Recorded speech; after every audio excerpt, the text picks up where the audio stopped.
Hello, this is Julian Charles of themindrenewed.com, podcasting to you from the depths of the Lancashire countryside here in the UK. Today is the 25th of September 2013, and today it's my great pleasure to be speaking to Niki Raapana, who joins us over the phone line all the way from Anchorage in Alaska in the USA. And Niki Raapana is an author, a journalist, a blogger who for the last 10 years or so has been researching into the subject of communitarianism. And she and her daughter Nordica Friedrich began their research back in 1999, but by 2003 they had identified, and this is their words, they had identified the dialectical scam leading the world to adopt communitarianism. That is, communitarian solutions to various exaggerated or fabricated problems in the world. And central to their work is an investigation into global sustainable development and how genuine local efforts to become more sustainable are in fact being manipulated by this communitarian philosophy so as to further a globalist New World Order agenda. So, Niki, it's great to have you on. I know that our conversation yesterday didn't take place because of an incident with our rabbit here, which I won't go into in great detail. It's great to be speaking to you today properly. Thanks for joining us. Thanks for having me again. Did you catch that rabbit, by the way? Do you know, we did actually catch the rabbit. It was out all night. We were quite convinced that it was going to get eaten by a fox, but my daughter did catch it this morning, so she did extremely well. And it's fine. It's back in its hutch now. Wonderful.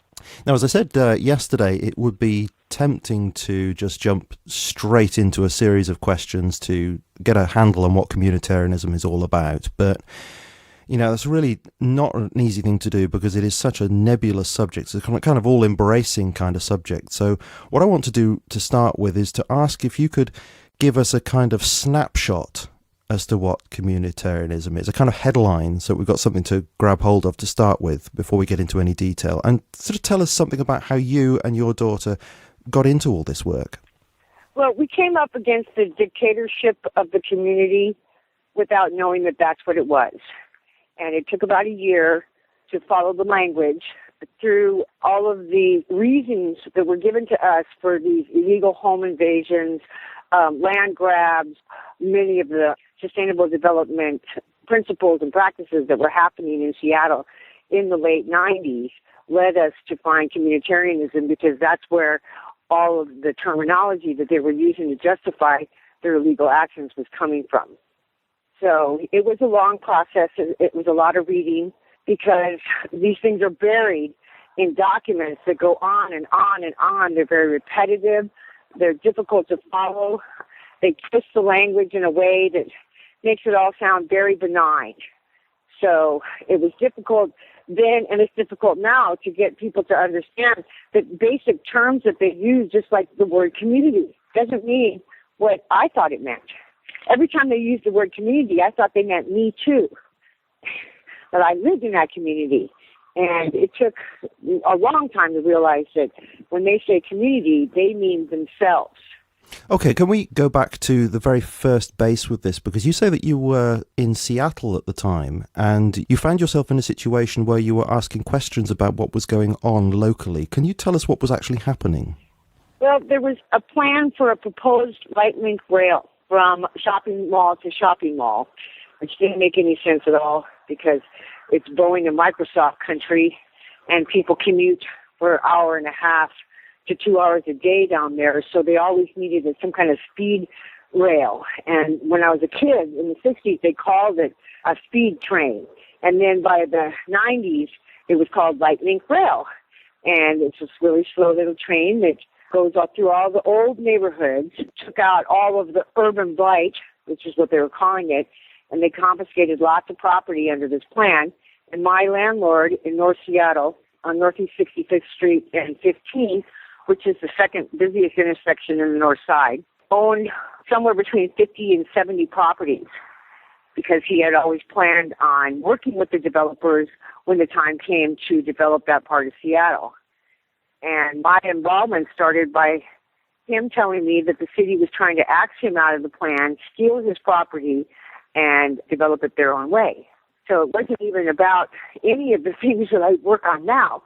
I offered to help and just find out, see if I could get evidence for him of this because I didn't believe him, okay? I told him, this is America. The government doesn't steal land from anyone. You're overreacting. Well, the truth was he wasn't overreacting. And not only that, but inside the plans that I was studying to see what was happening with his property was where I found all of the new enforcement against the tenants. I wasn't a property owner. I was a renter. And to see so many of the things that were going to happen to us as his tenants and how we were used was what led me to communitarianism. So was this new rules and regulations that were coming into play that were changing the way in which development was taking place? Yes, they needed to know everything about everyone who lived there. So there was a big database that they were setting up. It was called 2020 by HUD. That was the community data software that they put out in the 80s, late 80s. And then there was the Compass program under the Department of Justice that was promoted by the Office of Community-Oriented Policing, which is an international policing program that's been adopted in pretty much every Western country now. And they claim that they have to control all the property, they have to control all the people to make it a safe and healthy neighborhood. And so when you were investigating this, did you actually come across the term communitarian, or was this something that you found out sometime afterwards and then thought to yourself, yes, that's what I was investigating? Did you come across that term at the time? No, I didn't. It was through the answers I was getting from the Department of Neighborhood. Basically what I was doing was looking up the words they were using. Quality of life. It sounded nice, but I didn't know what it meant, and they couldn't tell me. And they kept saying it's a livability issue. Well, I don't know what that means either. So those words are what led me to Etzioni. And then once I found Amitai Etzioni in the Communitarian Network, then I could see his books on people's desks and on their shelves. So many of the players in Seattle had read his books, were using his terminology, had put it inside the Roosevelt Neighborhood Plan, which was what we were under. Once I found Etzioni in the Communitarian Network, at least I could see the philosophy behind the actions. So it was through that investigation that you came across these words, and then it was those words that led you to the source. Amitai Etzioni. He founded the Communitarian Network right around the time that Clinton was elected, and Blair. He was the guru to Tony Blair, and then there was Schroeder in Germany, was another one that was promoting it at the same time. I certainly want to come back to this man a little bit later, but I think we first of all need to pin down as best we can what communitarianism is, and that's not going to be easy, as I said at the beginning of the interview. From looking at the two books which you sent to me, 2020 Our Common Destiny and the Anti-Communitarian Manifesto, which you've written with your daughter, the impression that I come away with is that communitarianism is a philosophy. It's a kind of theory as to how to bring about change, but it's also a practice, a practical way of bringing about change. So can you give us more of an idea as to what communitarianism is and how it actually works in the world? Well, from everything that I can find about it, it's a parasite philosophy, and it's a parasite religion, and it absorbs everything that's already in existence. So communitarianism, to them, is the overall bigger philosophy, more moral, more ethical than anything else that's ever existed, because it combines every philosophy and religion on the planet. That's why it's so hard to explain. It's permeated every political party. What they say is that they're balancing the world. It's all about balance, balance between the individual and the community, as if there needs to be one, that we cannot operate separate from our community. And so therefore the community has to have the last say in everything that we do and how we live, where we live. Mainly it's a dictatorship. It's a scam to lure people with nice sounding terms to do things that will actually destroy where they live.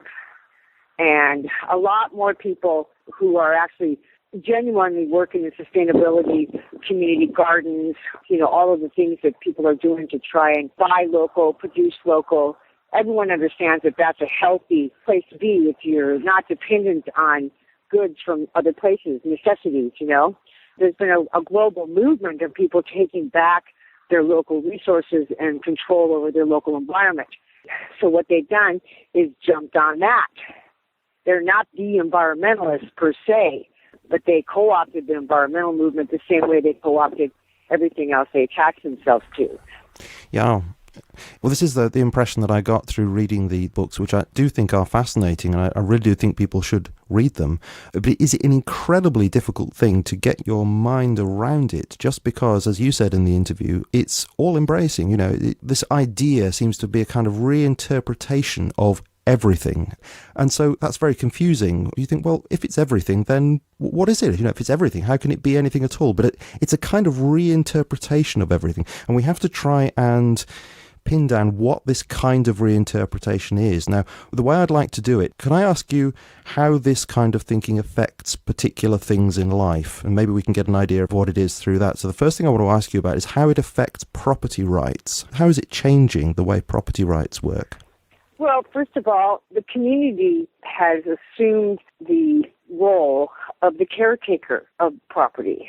Some of the documents I was reading in Seattle that were published in the 90s, it said that the community controlled all public and private property. They have to control the people, and they have to control the land. So the community is controlling private property. So I, as a person who owns property, I'm not really fully in control of my property. There's this idea called the community that has a kind of higher right to that property in some way.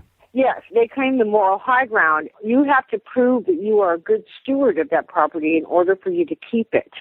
So if you don't follow their new regulations, which change all the time, they change so quickly nobody even knows what they are, ever. And that's part of the plan too, okay? Communitarian law is the most confusing thing you'll ever try to figure out. It's hard enough to figure out their philosophy, but their law is amazing. So private property rights are gone under communitarianism. They don't exist. So it can be said in law that you do have, you have property rights, but you have to conform to these various standards. And presumably those standards can be as onerous as you like. And if you don't conform, then to say that you have property rights is just purely academic. You, in fact, do not have any rights. No, and see, what we have to understand for me as an American is property rights under our Bill of Rights aren't the same as what you get in the UN Charter. Ours come from God, our Creator, and no man can take them away. A man didn't give them to us. A man can't take them away. And I can't give away my rights in perpetuity, We can't even take them from the future generation under our Bill of Rights. But the UN Charter and human rights, you have to be a responsible person in order to keep your rights. There's a clause. Yes, you have all these rights, but if you're not a good person, then you don't have them anymore.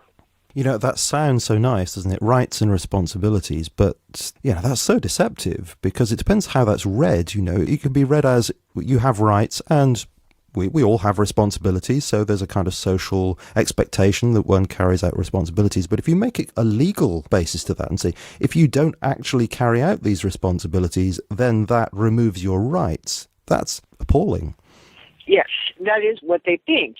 The good people are going to get to live in the communities, the town or city that you live in. And what they mean by good is someone who serves the community when they're told.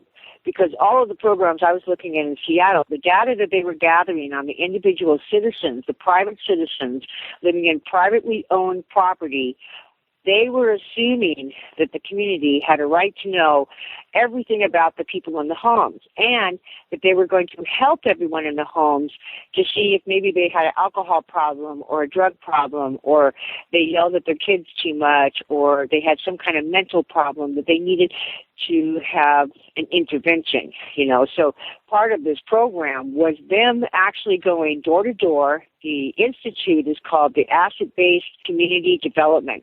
It's at Northwestern University in Evanston, Illinois, and these are the people that trained Barack and Michelle Obama. John McKnight and Jody Kretzmann are the founders. I met Kretzmann in Seattle in July of 2000.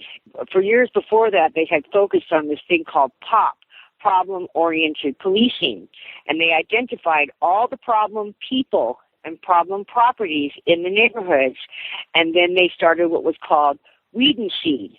And they pulled the bad weeds and replanted good seeds.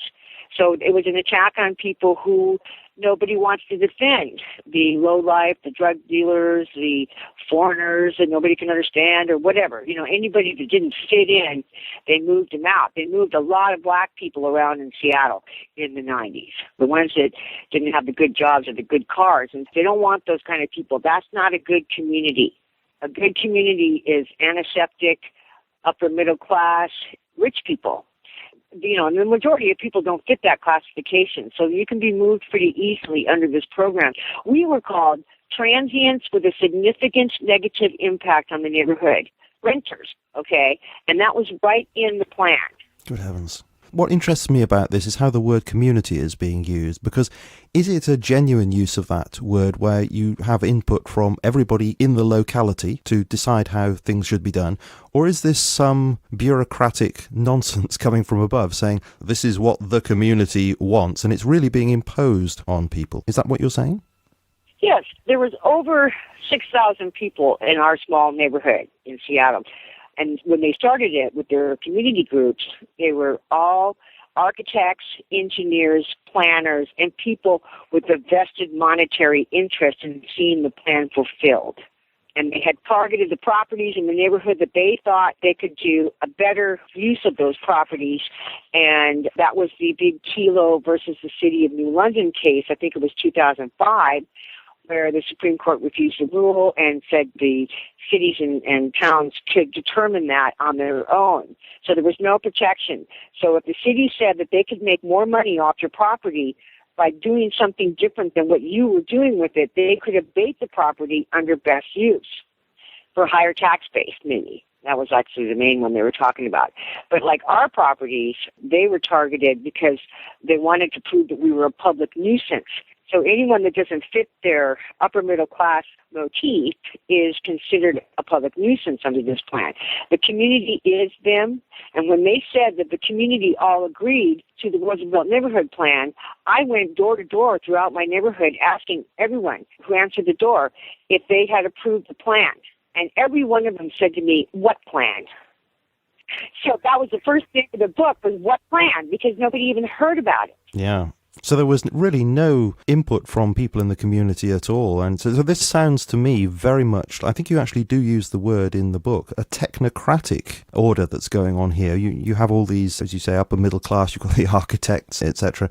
They are imposing what they consider to be the good of the community. But in fact, there are all these vested interests, and they are abusing that term to give the impression that this is good for everybody. But in fact, it's really coming from the top. Yes, I called it in one of my articles, enlightened rule by scientists and experts. And the way that they did it in the U.S., they had what they called these visioning meetings. They said in all of their documents that they tried to get everybody to come. Well, Americans don't do business that way. They don't go to meetings. They're too busy working and paying taxes to the Fed. They don't have time. And we know this, okay? In Anchorage, we studied their plan, and we actually put that plan in 2020. The whole thing was they come out with the plan, and they tell you that this is what we see, and we'd like your input. And then they edit out all the input that doesn't go along with it. They identify people who aren't going to go along with it. They become ostracized, and the only people that stay are the ones that are greedy, because they appeal to the greed. Most greedy people can see past all that loveliness and say, I can make money on this, or I can get rid of that neighbor I hate. I think certainly one of the things that comes to my mind when you talk about visioning meetings is Soviet model, where you have the ideas coming down from on high, this is the way it's going to be, and then you have your local officers going out to the community holding meetings supposedly to talk to the local people and, see what they think, but basically what you're doing is just telling them how this is how it's going to be, and, that sounds like a very sort of Soviet kind of model going on there. But you say in the book that communitarianism isn't communism, and it isn't capitalism. It's some sort of mixture of the two. So could you describe how that works? Well, there's a formula, and it's called the dialectic. I wasn't ever trying to teach the dialectic. I was actually, what is the Hegelian dialectic, which is part one of the Anti-Communitarian Manifesto. That was what I sent to Etzioni. This guy, Dr. Etzioni, he is central to this. Obviously, he's not the originator of the dialectical method. We need to go back to Hegel, who we'll talk about in a little bit. But this Etzioni is central to bringing the communitarian doctrine to fruition. Now, you describe him as the most influential living communitarian thinker and guru in the world, and that he has this, what you call an ideology of balancing. So can you describe what that is and why that's so important to this thinking? Well, the balance that Etzioni proposes is to balance the rights of the individual against the rights of the community. The idea is if an individual doesn't want to go along with anything that the community says they have to do, they regulate them. So most of it has been done through regulations. These ridiculous things that people are told they have to do. Your house, you can't paint it without permission from the community. Homeowners associations are completely communitarian. They've introduced it in so many ways. The Communitarian Network's mission statement is to shore up the moral, social, and political environment. And I looked up shore up, because I really wanted to know for sure what that meant. And it means to prop up or hold up something that cannot stand on its own. So their basic premise is that our moral, social, and political environment cannot stand up without them, period. And that they have to balance any ideology or any law that we have that supported our former wrong view of liberty, freedom. Those were just extreme views that ruined everything. And so now all of these rights have to be balanced against the responsibility to serve the community. So there seems to be this kind of relativizing of any differences whatsoever. So, I have a quote here, actually, which you have in your book from the Institute of Communitarian Policy Studies at George Washington University. And this is talking about Etzioni. Let me quote it because I think this pinpoints it very well. It says, in the wake of the 2008 presidential campaign, Amitai Etzioni writes that Americans are defined, and define themselves, by race, age, political affiliation, country of origin, and native language, but that we as a people want to look beyond these divisions to the values and interests that unite us. New common ground embodies this zeitgeist, showing the ways that traditional boundaries among ethnic groups, political ideologies, and generations are blurring, and how to hasten the process. So it seems that all those differences between people are being painted there as divisive, and that we need to somehow relativize all those differences, make them somehow not important anymore, so that we can give over control to the technocrats who are coming in and saying, well, we have a better way, a better politics, a better way of relating to each other. To my mind, this whole thing sounds deeply patronizing and controlling. It's offensive to me. The more I read about what they said about what was wrong with the people, and this is everywhere, okay? He wasn't just talking about Americans, and they're talking about everywhere.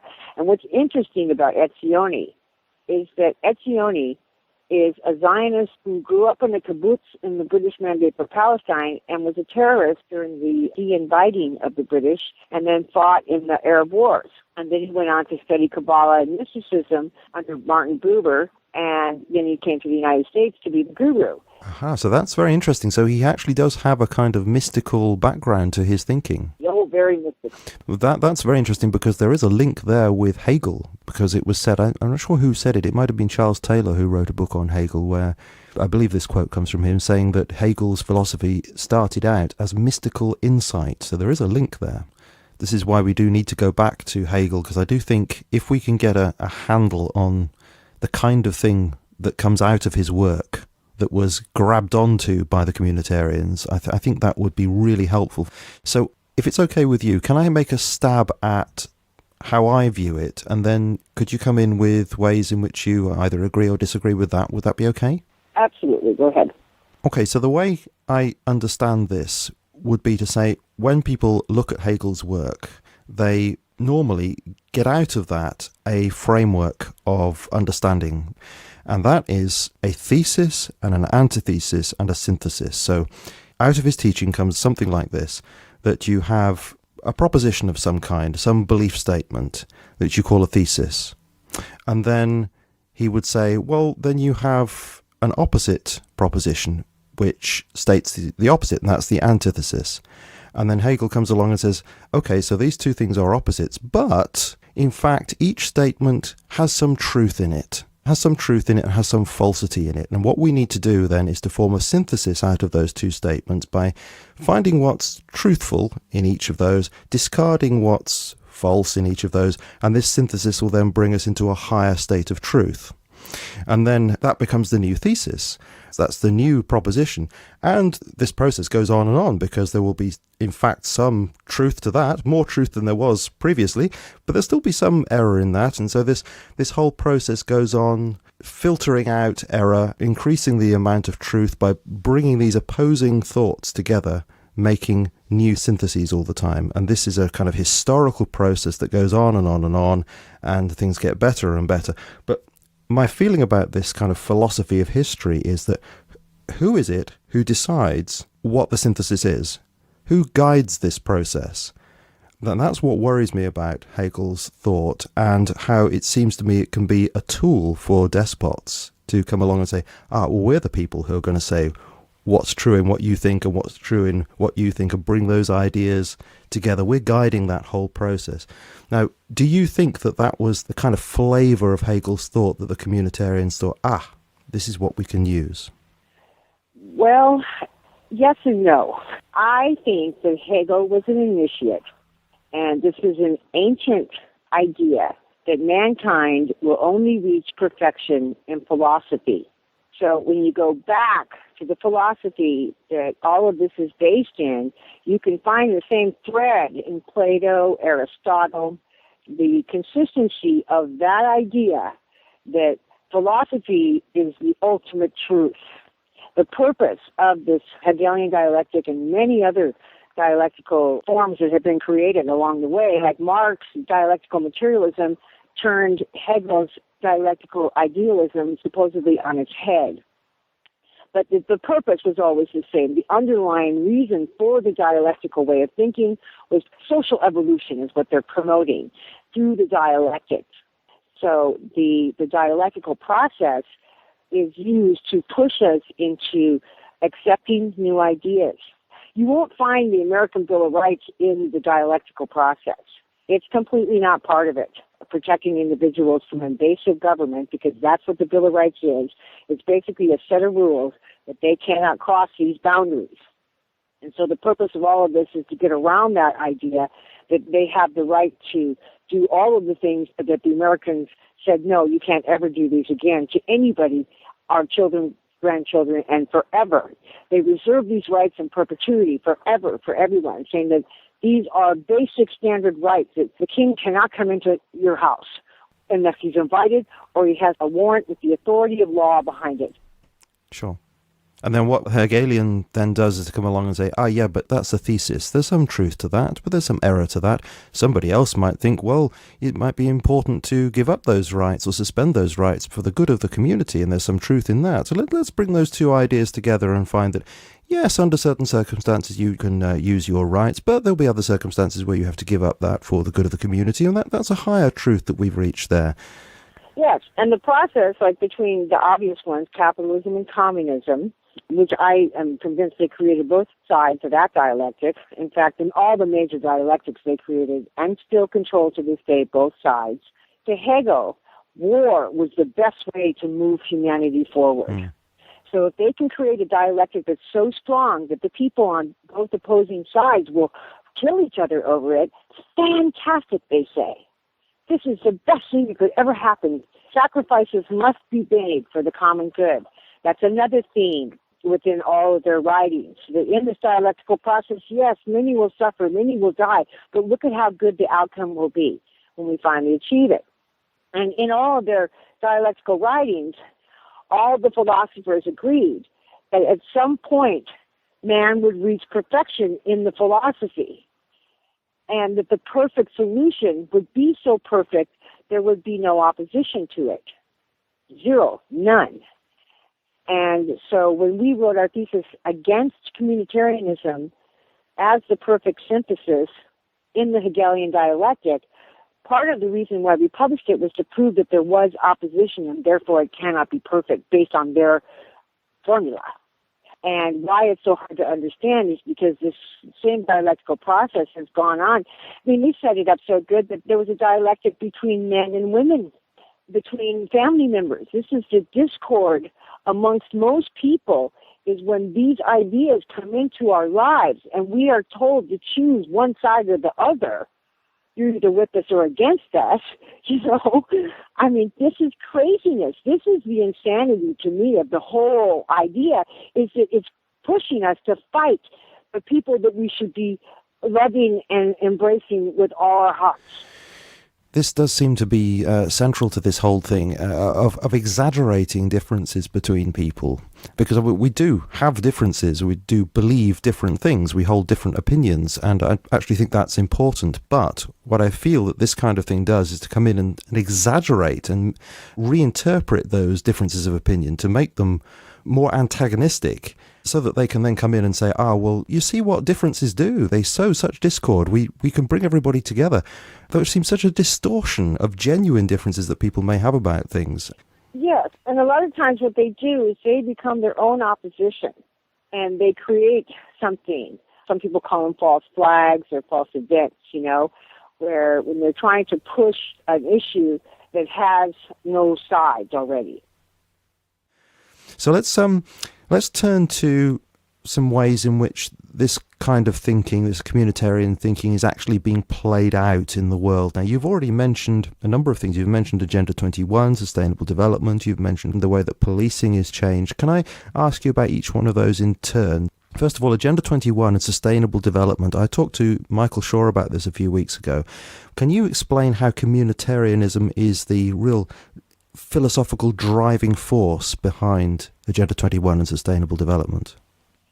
Yeah, well, that's kind of hard to do because there is no direct connection between communitarianism and Agenda 21 except for the one that we made. It's only in the language within the plans and the way that the plans are introduced, and then the purpose of the plans is a communitarian purpose. But if you don't understand the communitarian language, then you won't see that. You'll never make that connection, which is why for 14 years, really, it's still very few people even mention communitarianism when they talk about Agenda 21, you know? Mm-hmm. Okay, now what I'm wondering is if there is a link here which we can explore, because you mentioned about the visioning meetings or visioning councils. Now that's also something that Michael Shaw mentioned about how people are invited to discuss what's going on with new smart developments and these kinds of things. Now you've said that often people don't turn up to these meetings, and the people who are organising it know that people are not going to turn up. Now, if those meetings are modelled upon a communitarian philosophy, then there's a link there straight away that this is a philosophy that's being used in order to try to get people on board to sustainable development, Agenda 21, smart developments, this kind of thing. So how is the communitarian philosophy making those meetings happen? What's going on in those meetings that is communitarian? Well, a good place to look for that right now would be Aruba. I was contacted by some sustainable people in Aruba who have been very conscious of, I think they work with the Rainbow Coalition too. These are environmental organizations that have been active in cleaning up their local waters and their local air and, you know, pushing legislation to stop poisoning them, which is legitimate in my opinion. Mm-hmm. And so we have never gone after the environmentalists quite the same way a lot of other people do, because they have legitimate concerns, serious concerns. So what happened with him, when this guy started writing me, he was very distraught because they already had what they thought was a good plan that worked for Aruba. It was written by Arubans, and Amitai Etzioni came down there and had a couple meetings with their president, and suddenly they had to incorporate all these new things into their local plans based on Etzioni's advice. And he's very upset, wanted to know who Amitai Etzioni was. He looked him up, and then he found our work and contacted me and started explaining to me how horrified he was that some foreigner was going to come in and make changes to their local resource management plan. So in some cases, Etzioni is actually directly on the ground advising these presidents on how to revise their plans, because the communitarian legal system is what they're building under Agenda 21. It's about the law. there is a system of law called the Supremacy of Communitarian Law, and it's part of the UN, but not as openly as it is in the EU, okay? The EU is the one that every member nation that joins the EU has to adopt their national constitution and rewrite the legislation to accommodate international communitarian legal principles. And the main legal principle that they're adopting is that communitarian law is supreme law. It overrules every national state constitution in existence. And some places like Bolivia in 2009 rewrote their national constitution adopting communitarianism as the supreme layer of law. That's the one thing that they don't want people in the countries to know, that they're actually changing the system of law with communitarian philosophy, but they're not telling anybody really what it is in most places. It depends on where you live. In some places, they're very open. United States, they're not. UK, they're not. It's the implementation of all those standards and regulations under Agenda 21. And they're not called Agenda 21 law. They're called communitarian law. So that's the main connection. So whoever these unelected communities are, these community groups, community councils, and many of them, they've already been trained in other ways. They've gone to the same universities. They belong to the same fraternal organizations. There's little groups of these people. They work together. They hire each other. They're the ones that studied this stuff in college years before anybody even knew what it was. So now they're the professionals and the experts, and they're the leaders in every community. And they keep saying that they have to identify the leaders in the communities. And I just started asking the other day, what do they mean by leader? Because what they're doing is going into the community, identifying the leader who already understands communitarian principles and speaks the language and understands the goal, which is human social evolution, forced. And they're okay with that. What kind of person is attracted to communitarianism, to me, it now is just as important as the system itself. Who are these community-minded people that really like the idea of making you lose your home or lose your job or lose your children or lose your animals? And that's what's happening all over this country, is these little regulations that are shutting down just little minor things. And so you, as a person, like we had home inspections without warrants. And a lot of people didn't care that that was happening to us. Even when I told them we're a pilot test, and if they're successful in Seattle with this, they'll do it everywhere. And people didn't understand how incremental that is. And then they always say in their meetings, we've been working on this for a really long time. They mean it. They have been. Communitarianism has been around for a really long time. And so there are some people that have been told that they're special, right from the probably birth, I don't know, and that they are here to save humanity from themselves. There's a whole other part. This is religious law. It's not just law. It's based on their religion. And when you understand the communitarian religion is one of serving the community, which is why they've been able to co-opt so many people that are the good people. It's really the good people that are going along with this and think it's a good idea to help their neighbors and help the underprivileged or help clean up the streets. They're the ones that go out and pick up the litter on litter day, you know? I mean, there's a lot of good people. And so they have bought into this in a way that's so sad. Well, you bring up this religious dimension, and one thing that I immediately think of is, you know, I'm a Christian. I believe certain things to be true and other things to be false. You know, I'm just pick an example. I believe that Jesus rose from the dead, let's say. And I know that my Muslim neighbour will disagree with that. And in fact, I've spoken to many Muslims over the years, had great conversations, you know, absolutely fine. We talked about the things that we so many things we agree on. We talked about the things that we disagree on, no problem whatsoever. And yet my feeling is that the communitarian wants to come in and say, oh, well, look, you know, when people disagree, there's discord. And when people disagree, that leads to war. So really what we need to do is to recognise that we're all the same, really, and then recommend a kind of universal religion, you know, where we can all get together and realise that we're all the same and all our differences don't matter. But that strikes me as a new religion. It's not really a synthesis of opposing views. It's saying people cannot have any views at all except to accept this new religion, which we can call a communitarian religion. Do you feel that something along those lines is beginning to shape up with the use of pagan deities, tapping into indigenous religions. I mean, did we not see in Bolivia a rewriting of the Constitution actually invoking Mother Earth? Well, what I found very, very interesting was when I found out that the Mother Earth religion of Bolivia that was introduced as law at the last Rio conference, the big Rio plus 20, as the 11 laws of Mother Nature in honor of, it's called Mother Earth rights. And actually they proposed to give Mother Earth the same rights as humans. Pretty interesting read. And yes, they say the Pachamama is based in 500 years of communitarian tradition.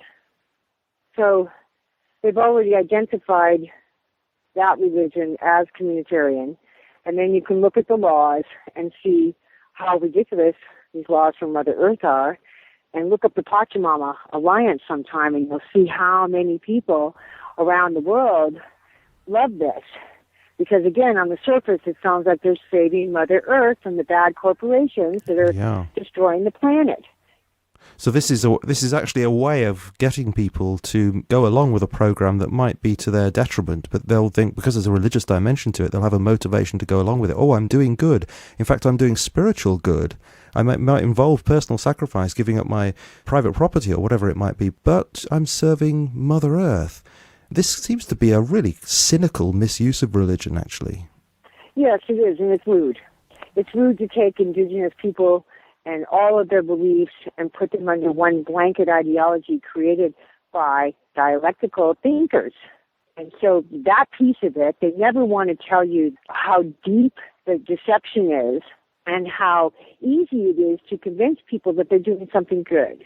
So they take the best, okay? They've taken the best from Muhammad. They've taken the best from Buddha. They've taken the best from Confucius, because in China right now there's a whole rejuvenation of Confucianism, and they're calling it communitarian Confucianism. So each area of the world where there used to be a lot of people believing the same thing have already been co-opted under communitarianism, and the pagans, who may or may not really have worshipped Mother Earth all these years, I don't know, but now they're being told that that worship is communitarian worship. So it's just as rude to the pagans as it is to the Christians, as it is to the Muslims, as it is to the Tibetans. Now the Tibetan monks are supposedly all communitarians. Everything is being defined from a communitarian perspective. So when we embrace communitarianism fully, which Bill Clinton said again, we're almost there, people. He just said that the other day. You know, they have their cheerleaders out there. The world has advanced into a higher state of being. Yeah, I do expect that the majority of people who use this term don't really understand all the ramifications that you've been talking about. I suspect they look at it as a warm, fluffy community kind of word, and they look at the warm, fluffy language and think, oh, that sounds good. I suspect the vast majority of people in these organizations don't realize the danger that's there, and that in fact it's only a very small number of people who actually are manipulating this situation. But it does strike me that you're right. There is manipulation going on here because it seems so intrinsically cynical as a system. And I think you bring that out very, very well in the book with the research that you've done and the masses of quotes that you put in the book which illustrate this. So I think really for people to get a proper grasp of this, they really do need to read your books, the 2020 Our Common Destiny and also the Anti-Communitarian Manifesto. So I'm going to link to both of those in the show notes. Is there anything that, as we're coming towards the end of the conversation, is there anything that you would like to say that to sort of sum up? And I'm thinking here in terms of everything we've said so far seems negative. There's this big problem. There's this way of thinking that seems to be increasingly taking over the world. And as individuals, we can think to ourselves, well, there's nothing I can do then. You know, I can't be like Niki Raapana and write a book about it. And so what can I do just as an ordinary person to help this situation at all? What advice would you give? Stop choosing sides. That's the dialectic. Pick a side, any side. We don't care what side, and then we'll argue till we kill each other. Stop that. That's the key. If we quit choosing sides, there would be no sides. There would be no dialectic, and there would be no synthesis. we're constantly bombarded with issues that we can't really know all the facts about and forced to choose a side. And to stay out of that is almost impossible for people. How do you feel about smoking? How do you feel about religion? How do you feel about cars? All of these debates, these are fake debates. They're not even real. They don't even need to happen. They're just consuming our daily lives with, ideas and ideology and that we don't even know why we're arguing. We're just arguing. I don't know how to tell people really to stop arguing, but I won't engage. Every time someone tries to get me to engage, I say, I don't argue inside the dialectic. It's a circular argument. It goes only one place, to communitarianism. Just to be anti-communitarian is to think for yourself. Because what you're saying is, I don't want your solution. I don't buy your argument, and I don't want your solution. And, our only advice was ever to people to think for themselves. Sure. Let me get you absolutely right here. You're not saying that we shouldn't have views about things. It seems to me that what you're saying is that we can have our views, we can believe certain things to be true and other things to be false, but we shouldn't be drawn into destructive debates about these things which lead nowhere, which is what the communitarian wants us to do, so that they can then come in with their solution. Is that what you're saying? Yes, because there are some things that can't be argued. What you believe is what you believe. Why would I ever argue with what you believe? If you notice, there's never an end. These are never-ending debates, and they're circular. And each side just gets worse and worse, flinging more insults, because eventually it just degenerates to second-grade terminology, Well, I'm not sure I fully agree with you on this. So I just want to come back to my example that I had, if you don't mind, about that, talking to Muslims, for example. I believe certain things, and my Muslim friend believes other things. And although there's very much in common, there are these things that we disagree on. And yet every conversation that I have had with a Muslim over the years, and that's several conversations, I've never fallen out. There's never been any ill feeling. Because it's not normal. That's what I'm saying. It's not normal. But we do have differences of opinion about things, and we do have a conversation where we are actually disagreeing with each other, but there's no ill feeling there. The communitarian, it seems to me, wants us to do one of two things. If you disagree, that will lead to strife, that will lead to war. So, therefore, the second thing is then, don't have opinions. Exactly. Don't talk to each other. Just say, oh no, we basically believe the same things, or these things don't matter, or we're not going to have opinions about them. And in that case, I think the communitarians won. Well, what they do is shut down the real conversations that don't lead to violence. Uh-huh. Those are the ones they don't want you to have. One of the first things I read was that when Israel became a state in 1948, it shut down academic discourse between Muslims and Jews and Christians.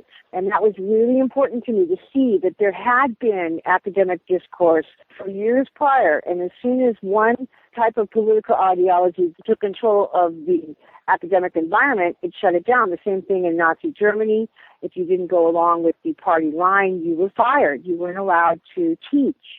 So any academic discourse that doesn't lead to a communitarian war, then why have it? It's pointless to them.